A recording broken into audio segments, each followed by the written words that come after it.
let's start from the beginning here. What was life growing up for you before the war, growing up, like high school? I am the son of a Tuskegee Airman. My dad was one of the original who was part of the elite group of all black pilots and support personnel. Tuskegee during World War II trained 996 pilots, and 355 of them were transported overseas to the European theater. And you may have seen the movie Red Tails or the Tuskegee Airmen, the 1995 HBO movie. Yeah. My dad was one of those pilots. Growing up, we traveled a lot because he was military. I was born in upstate New York, and my dad was at Ramitelli at the time I was born. I was 6 weeks old when he finally came home after flying 136 combat missions and shooting down 2 FW-190 German fighter bombers.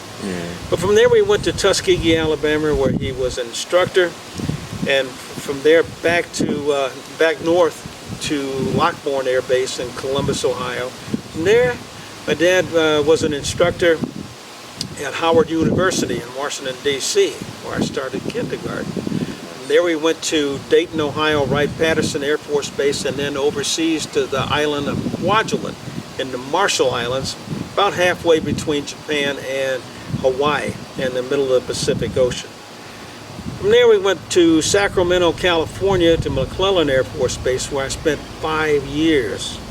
Long time for military personnel. And from there back overseas to the Philippines. We spent 2 years at Clark Air Base in the Philippines. And finally back to Nashville, Tennessee. We spent another 5 years, where I graduated from high school. I went to 4 different high schools in 4 years. What was that like? It was a piece of cake. All that traveling, it was new environs, new housing, new friends, new schools, new everything. The one constant, though, was family. And it was the culture in my family, and I've got 2 younger brothers. It was the culture in our family that family first. And that's really important in the black community. When my ancestors were dragged over here in the bowels of slave ships, they were taken off the ships and put in open stockades so that they could observe the family clusters in order to break them up. Because you break the family, you break the spirit. How long were you in the Air Force before the Vietnam War? Let's see. I graduated pilot training in 1966. I went to Castle Air Force Base from Williams Air Force Base, Arizona. Castle was in Merced, California, where I learned to fly the KC-135. Flying different airplanes, it's not like getting out of a Chevy and jumping into a Ford. You got to go to school. Each airplane, the nomenclature, the handling, characteristics, everything is totally different. It's about a 3-month school. From there I went to Loring Air Force Base, northern Maine, where I was a co-pilot on the KC-135, and in 1968 is when I got called up to go TDY, temporary duty, to Utapao Air Base in southern Thailand to fly during the Vietnam War. They say war is hell. That doesn't describe it at all. I'll tell you about my very first mission.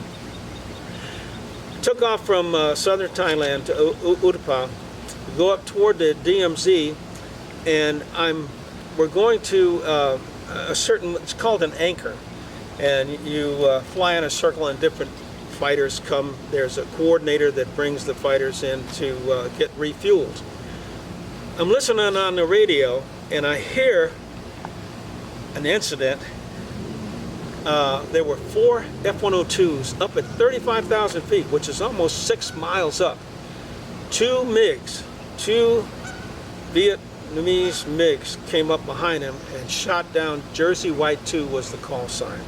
It's the second in a formation of 4 ship. Shot down, put a rocket into this F-102, and he begins to fall.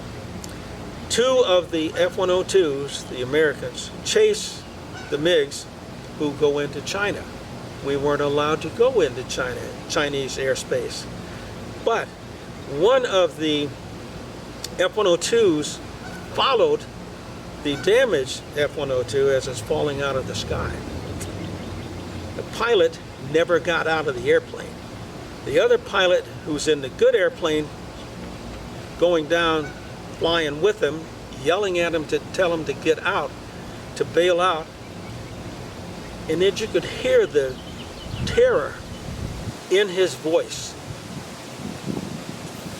The pilot never got out of, Jersey White 2 never ejected, never got out. Went into a cloud bank and hit the ground. To this day, that was in 1968, to this day, Jersey White 2 is still missing in action. But it takes a long time. Seemed like forever for that airplane to fall from 35,000 feet with his buddy, his friend, screaming at him, begging him to get out of the airplane. I was the co-pilot. I turned my head to the window, tears streaming down my face, and I'm thinking, this is my first mission. I can't do this. I don't want to be here. I want to go home. I want my mommy. It's the scariest thing you can imagine. I can't put into words. I'm hoping that somebody listening to this can put politicians into place who won't waste American lives. War is hell? That doesn't describe it at all. Most horrendous experience of my life.